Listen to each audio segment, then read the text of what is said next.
Ito naman po mga kamusang, ito yung tinatawag na tagos-butas or tinatawag ng mga taga ibang bansa ay hagstone. Ang tagos-butas po mga kamusang, ito yung ginagamit ng mga taga ibang bansa na ginagamit po na portal or pintuan ng mga elemento.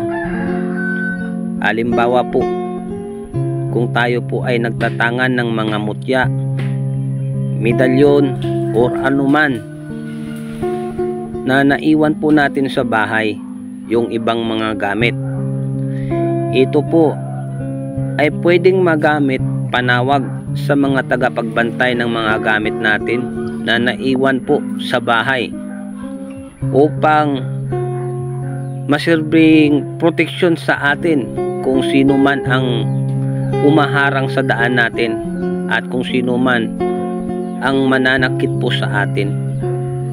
Ito po ay ginagamit rin sa mga may problema na kinakaharap sa buhay.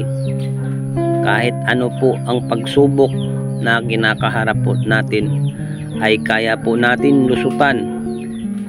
Pero para sa akin mga kamusang, very important po ito sa lahat ng mga gamit ko dito, na kung ako ay aalis at mag-ahunting, ito po yung ginagamit ko panawag kung merong hindi maganda po sa aking paligid.